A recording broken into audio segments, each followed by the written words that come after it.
para pemirsa Tani yang selalu berbahagia. Mudah-mudahan pada sore hari ini para pemirsa Tani selalu dalam keadaan sehat walafiat, dalam keadaan tidak kurang apapun. Yang pertama, tim Tani mengucapkan sangat-sangat terima kasih walaupun belum ada kesempurnaan dari tim kami. Makanya saya menunggu komen-komen dari para pemirsa Tani untuk membenahi dan pembenahan pada konten Tani agar ke depan lebih hebat, lebih baik dalam mengkaji ilmu dari Tani. Mari kita ke Tani untuk memintakan atau kita minta untuk dijelaskan terkait dengan masalah kesejarahan di zaman-zaman dulu biar masyarakat lebih paham tentang masalah ini. Monggo kita ke Tani.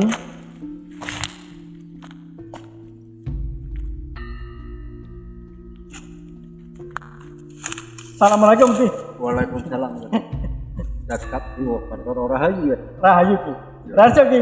Sehat, sehat ya. Sehat Ya. Biasa Ki minta dibadarkan terkait dengan kronologi sejarah di tanah Jawa dari dulu yang selama ini masih mengganjal di terutama hati kami di tim di Tani.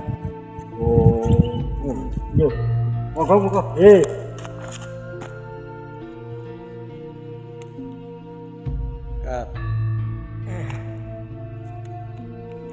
Tani,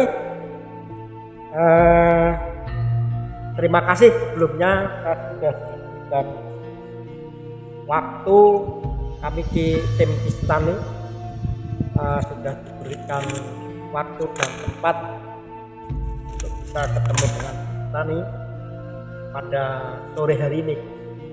Ini Ki, saya atau kami itu pasti pernah belajar tentang sejarah.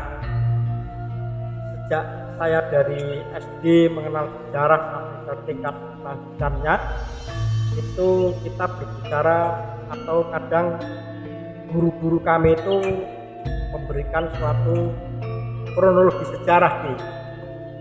Nah, yang jadi ganjalan kami ini biar ini masyarakat semua pada mengerti tentang kronologi. Ini Ki, zaman Nusantara Ki ya, zaman Nusantara Indonesia sekarang ini kan pernah mengalami sebuah kejayaan. Kalau tidak salah di Nusantara itu kan dulu sangat hebat terkait dengan zaman keemasan Majapahit, Sriwijaya yang saat itu Jaya Wijaya ya, yang saat itu terus muncul adanya Raja yang buruk ya Ki ya, yang patihnya Gajah Mada. Nah, cuman permasalahannya gini, saya ingin dibadarkan sejarah dari kenapa kok Nusantara sampai runtuh, dan saat itu kan tidak ada satupun penjajah yang berani ke Nusantara untuk menjajah. Tapi nampaknya dalam sejarah itu yang saya lihat keruntuhannya Majapahit itu karena Patah ya Ki ya, Raden Patah yang datang ya Ki ya, terus menyebarkan tentang keislaman di Demak Bintoro ya Ki ya, di tanah Jawa ya Ki, yang akhirnya kok setelah berkembang malah justru terjadi adanya kaum penjajah yang datang ke negeri kita. Nah, ini sebetulnya seperti apa, ada apa, dan sampai terjadi semacam ini. Bagaimana? Terima kasih Ki atas penjelasan. Ki, saat ini kau yang ini. Yang namanya sejarah. Sejarah itu soko tak delok, soko filsafat kejawen. Sejah iku sak jati. Rah wirasa. Sejarah itu harus bisa melihat sak jatine rasa perjalanan itu mau. Yo kang kasebut kronologis. Kronologis, kerananya logis enggak? Kalau perjalanannya seperti ini, kok ada seperti ini? Logis enggak? Kira kerana logis, kerananya logis enggak? Nah, logis dan tidak logis itu dilihat dari sifat perjalanan sejarah. Sifat perjalanan sejarah. Yo, rosok jalanan sejarah, perjalanan sejarah. Mulane ono bahasa sejarah. Sejati, ragu rasa. Sejatine rasa kejadian. Dilihat dari segi kronologis. Saya kasih contoh. Ada banjir bandang yang ketinggian 100 meter aja terendam. Kalau ada yang ketinggian 50 meter tidak terendam, secara kronologis logis enggak?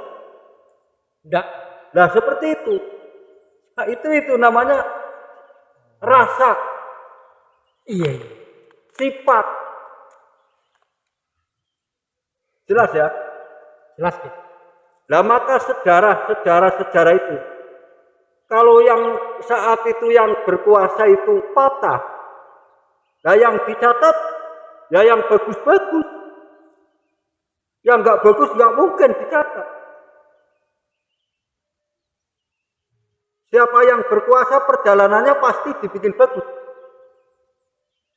Yang buruk tidak dimasukkan dalam sejarah, itu pasti.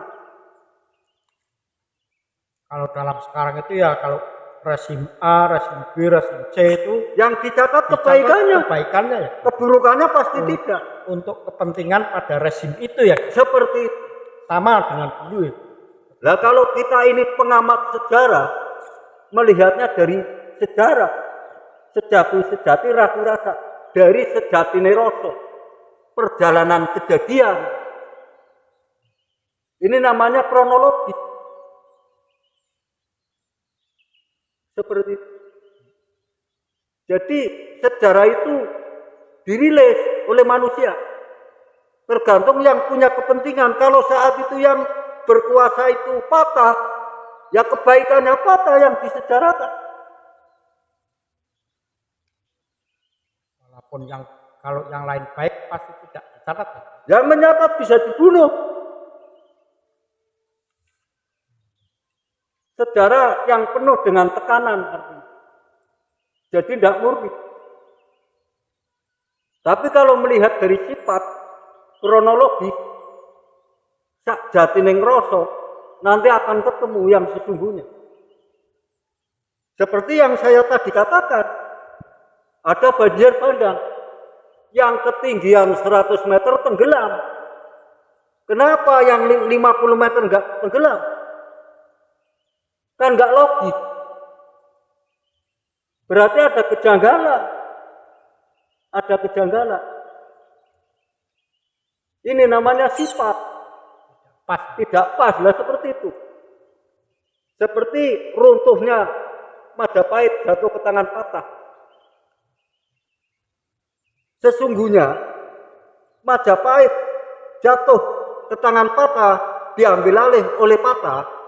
Sesungguhnya tidak ada melalui pertumpahan darah saat peralihannya. Karena patah itu anaknya, bukan orang lain.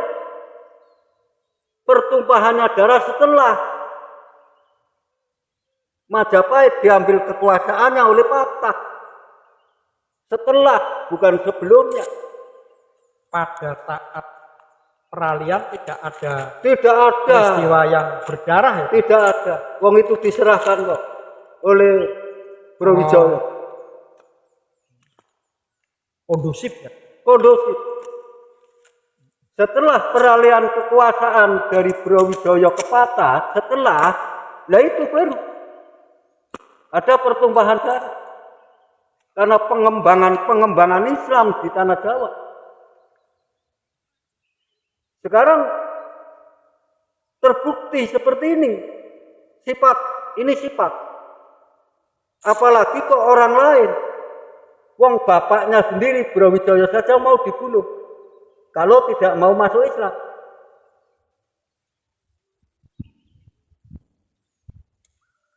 Akhirnya Brawijaya murka di Gunung Lawu karena tidak mau masuk Islam.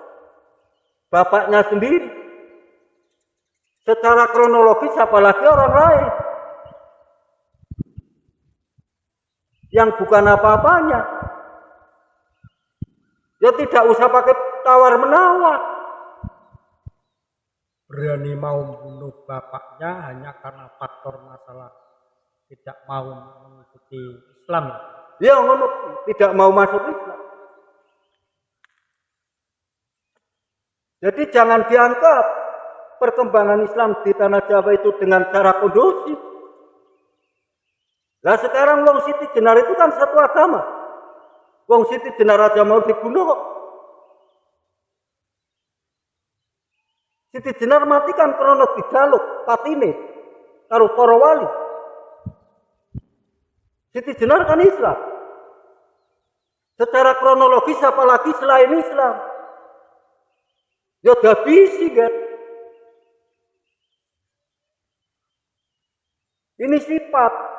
Ini sifat tidak boleh dibantah. Tidak boleh.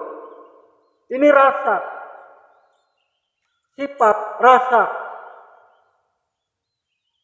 rasa kejadian. Seperti yang saya tadi gambarkan, wong bapaknya saja mau dibunuh, nggak mau masuk Islam, apalagi orang lain yang bukan apa-apanya, ya tanpa kompromi. Sesungguhnya perkembangan Islam di tanah Jawa zaman Majapahit, waktu Patah pertama kali jadi Raja Islam di tanah Jawa, pusatnya di Demak Bintoro. Ya para pujangga, para filsafat, resi-resi, ya dihabisi.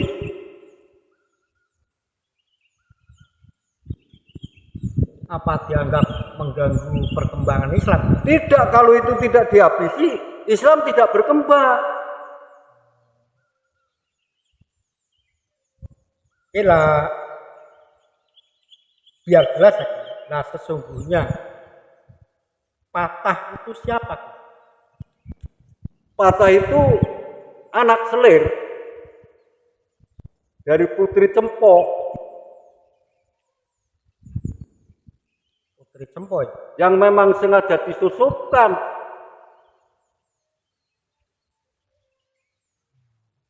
agar punya keturunan. Kalau punya keturunan kan punya hak waris untuk tahta. Dari istri selir. Istri selir. Kalau yang saya dengarkan sesungguhnya putrane Brawijaya itu kan Kebo Kenanga ya dia. Lah Kebo Kenanga itu dibunuh itu. Yang bunuh kan Sunan Kudus itu. Sunan Kudus kan panglima. Panglimane Patah. Raja Demak Bintoro.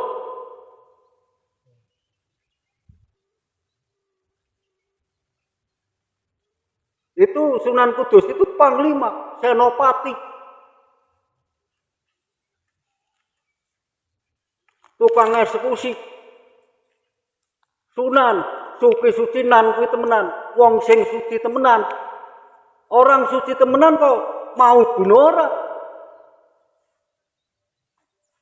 Padahal dalam agama kan say. Kalau syariat Islam memang mengajarkan seperti itu. Islam itu punya tuntunan namanya tuntunan syariat Islam. Punya hukum syariat Islam. Lah syariat itu kan sarana. Sarana untuk mencapai tujuan. Yang penting tercapai. Makanya di dalam Islam ya mengajarkan jihad. Tapi agama nggak boleh. Tahu nggak bedanya hukum agama dengan hukum syariat Islam? Hukum syariat Islam itu bagaimana, hukum agama bagaimana? Kalau hukum agama tidak ada mengajarkan jihad. Tapi hukum syariat Islam mengajarkan jihad. Karena syariat itu sarana untuk mencapai tujuan. Belum dikendalikan oleh aturan-aturan hukum agama. Masih murni. Saya kasih contoh ya. Sampai mau ke Jakarta. Kalau jalan kaki paling tidak 1 bulan. Bagaimana biar 1 hari itu bisa sampai Jakarta? Disarani, disyariati naik bis. Itu syariat. Lah hewan hidup di hutan itu syariat. Itu syariat. Wong sampean dari rumah ke sini nemoni sentani ini syariat.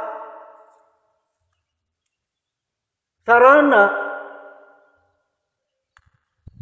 Lah syariat itu ya sempurna, tapi belum disempurnakan. Sudah sempurna tapi belum disempurnakan. Belum disempurnakan. Maka Allah turunkan agama. Yang ada di dalam agama, ajaran ilmu-ilmu agama. Aturan-aturan ilmu agama. Nah, aturan ilmu agama ini dikemas. Masuk ke dalam hukum. Hukum itu hubungan dalam berkomunitas. Aturan ilmu agama masuk ke hukum jelem, namanya hukum agama. Maksud dan tujuannya hukum agama untuk mengendalikan manusia dalam bersyariat Islam. Biar ngene, Ger. Paham? Tapi nyatanya enggak. Enggak paham. Taunya Islam ya agama. Taunya syariat Islam ya hukum agama. Padahal hukum syariat Islam sendiri, hukum aturan agama sendiri. Agama ada wujudnya sendiri, Islam ada wujudnya sendiri. Ayo ini dikupas. Sentani berani kok tanggung jawab. Mana ada ulama-ulama yang menganggap sentani ini tidak pas? Temui sentani. Ayo uji kelayakan karo sentani. Islam dengan agama, dulu Islam lahirnya. Terus Allah menurunkan agama. Yang ada di dalam agama itu ajaran-ajaran ilmu agama. Aturan-aturan hukum agama. Lah aturan hukum agama ini dikemas menjadi hukum. Namanya hukum agama. Lah hukum agama ini untuk mengendalikan manusia dalam bersyariat Islam. Agar sempurna dalam bersyariat Islam. Unggah-ungguh, tepos liro, welasase. Unggah-ungguh, tepos liro, welasase itu aturan hukum agama, guys. Yang ada dalam hukum agama. Agama itu Islam, tapi Islam belum tentu agama. Ini dicerna baik-baik, yang teliti. Coba pikir anggo ajaran yang menungso urip.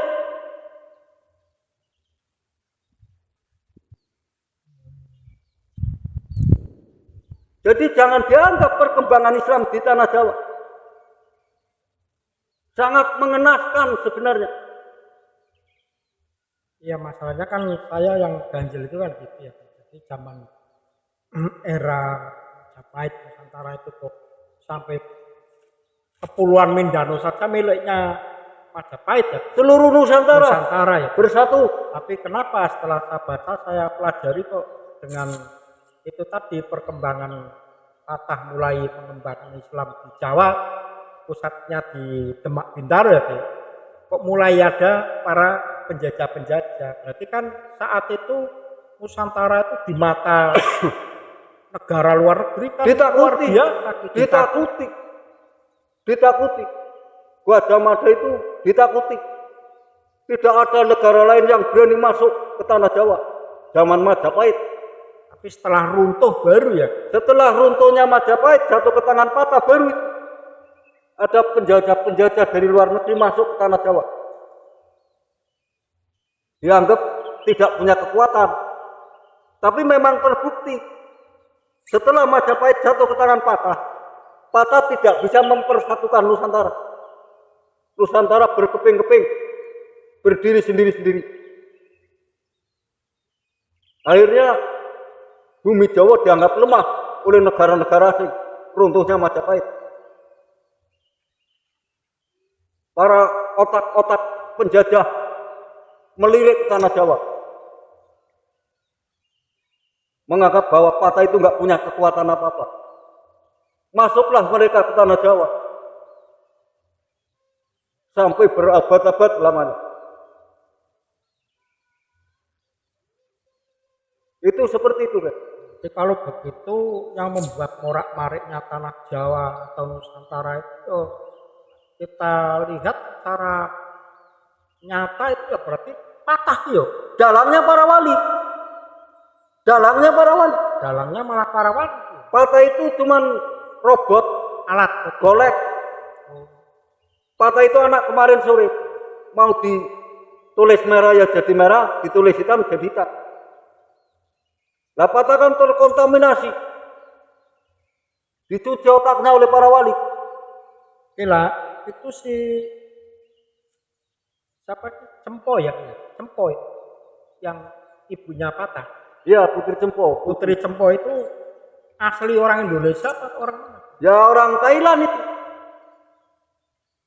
Orang Thai. Ya. Ya memang sengaja disusupkan. Iya. Seperti itu. Akhirnya berkembanglah dengan cara seperti itu. Islam berkembang biak dengan pesat di tanah Jawa. Waktu zaman Patah penasihatnya Subakir, nggak usah pakai Syekh, Subakir aja cukup. Subakir ya. Subakir aja. Oh, yang kemarin pernah dibahas akhirnya perjanjian sama itu ya, Sabda Palonoyo Genggong yang memberikan waktu 500 tahun itu ya. ya.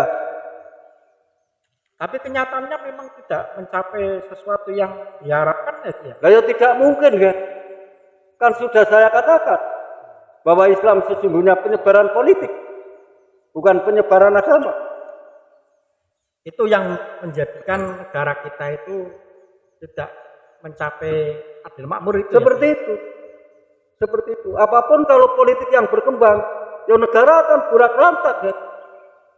Burak-rantak negara. Sampai sekarang ya. Sampai sekarang pun seperti itu. Sampai kiamat kubro sekalipun. Kalau yang berkembang politik, rakyat tidak akan tercapai adil makmur. Karena politik itu, pol itu menghabiskan, tik itu taktik. Sudah kukatakan. Politik itu menghabiskan taktik.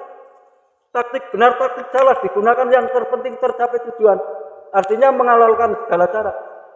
Perbuatan-perbuatan yang menghalalkan segala cara itu perbuatan iblis, Ger.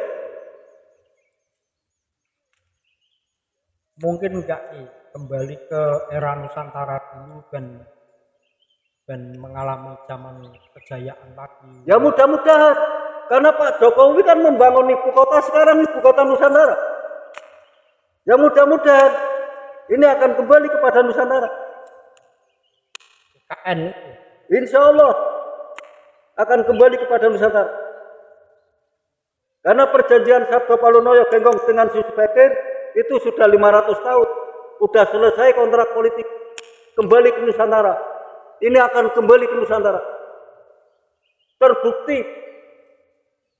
para tokoh-tokoh Buddha sudah kembali ke Borobudur berbondong-bondong. Artinya kedawen wis mulih ya. Iki tondo-tondone alam. Silakan. Kemarin pada jalan kaki dari Thailand apa ya? Nah, Terus ke Borobudur itu lah itu tanda-tanda alam. itu hakikatnya bahwa kejawen kembali. Selama 500 tahun minggat kejawen, minggat dari bumi Jawa. Sekarang setelah 500 tahun mereka kembali. Sesuai dengan perjanjian Sabda Palonoyo Genggong karo Subakir ya.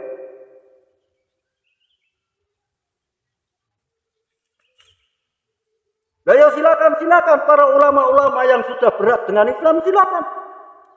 Sentani nggak maksa. Tapi Sentani walaupun hanya satu Sentani tidak akan keluar dari kejawen kan. tidak akan keluar dari kejawen. Sentani putra bumi Jawa, putra Ibu Pertiwi, tak rewangi percaya dodo mutai ludiro, sentani ora bakal metu kading kejawen ya. Tak kokop raut Ibu Pertiwi, tak kokop raut Ibu Pertiwi.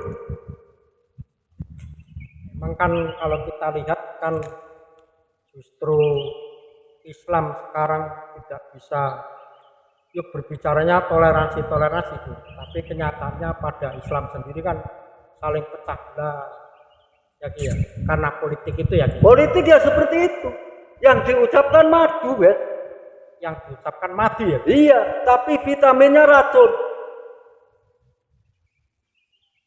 Sesungguhnya racun itu Seperti ya. itu, Vitaminnya racun, syariatnya madu, hakikatnya racun. Teruskan itu politik. Kalau tidak mau kembali dengan kekuasaan tunggal, Indonesia tidak akan tercapai adil makmur.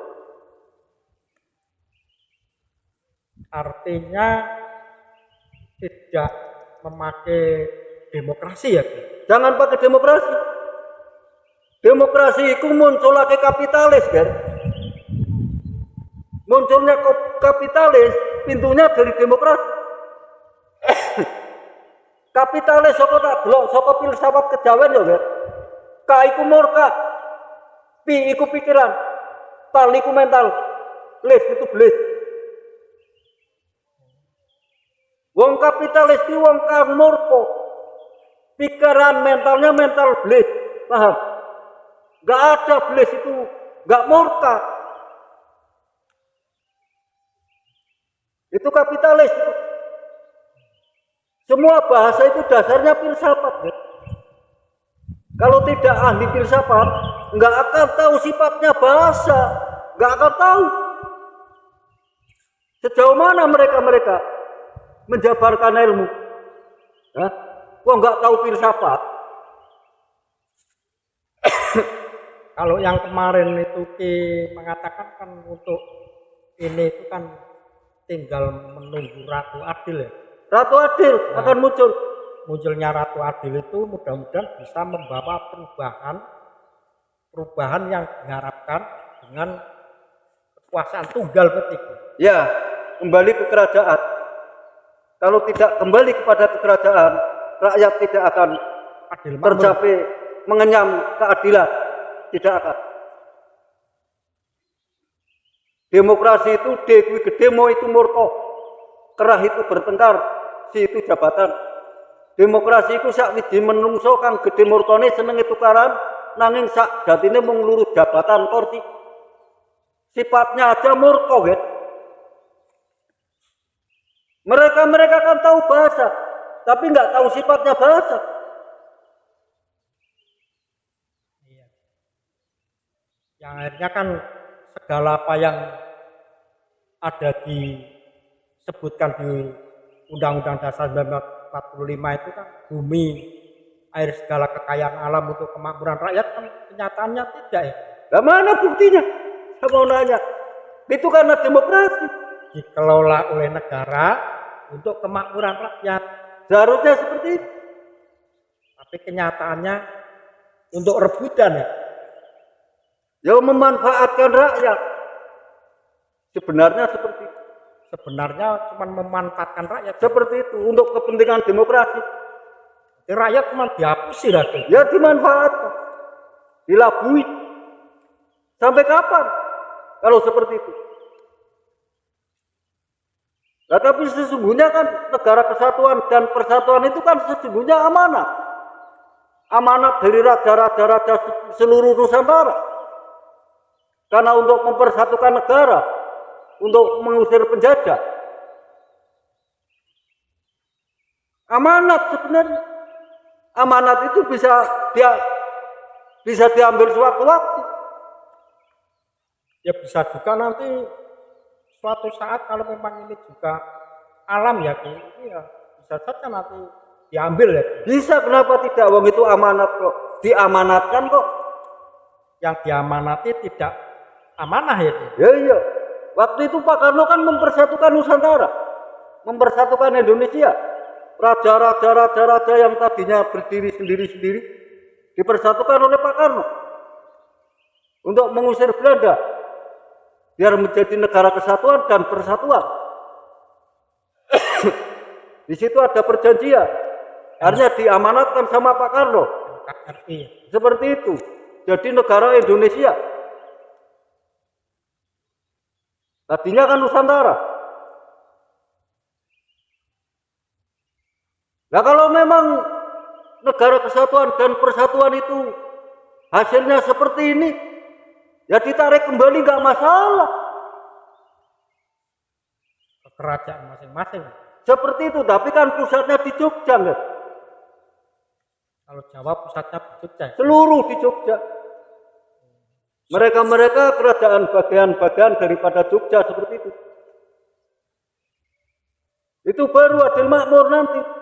Karena duit nggak diambur-amburkan untuk pesta demokrasi. Lapa dikira pesta demokrasi itu nggak mengambur-amburkan uang negara itu. Hasilnya apa sama nanya? Hasilnya cuma para koruptor.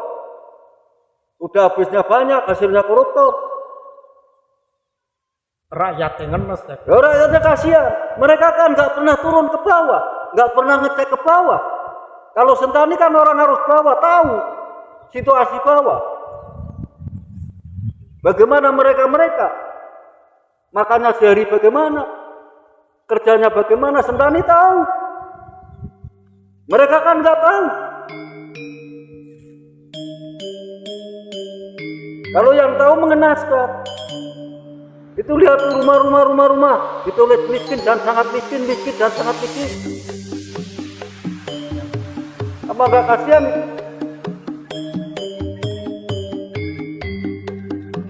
Ya Ki, terima kasih Ki karena waktu. Mudah-mudahan Ki selalu sehat untuk bisa melanjutkan apa yang saya minta untuk dijelaskan ya. Harapan kami dari tim Petani, mereka para tokoh-tokoh yang mengemban amanah negara ya, ini mudah-mudahan melihat konten kami sehingga mudah-mudahan ada solusi lah, terus ada bagaimana untuk jangkauan wacana ke masa depan biar yang selama ini Indonesia itu mengalami semacam ini, rakyatnya juga semacam ini, petaninya juga masih semacam ini, para mereka yang mencari ikan di laut, jadi ya karena kita juga tahu semua ya demikian. Ini biar merasakan apa yang diamalkan dalam Undang-Undang Dasar. Jadi bumi, air dan kekayaan alam itu dikelola oleh negara untuk kemakmuran rakyat, biar tidak terjadi hal-hal yang hanya untuk bancaan seperti bancaan orang-orang yang tadi dengan demokrasi itu menghambur-hamburkan uang, hasilnya para koruptor. Seperti matur nuwun Ki. ngene yo, Nger. Panjenengan nek duwe kanca tugas ana ing majelis ulama. Diwenehi ngerti enggak?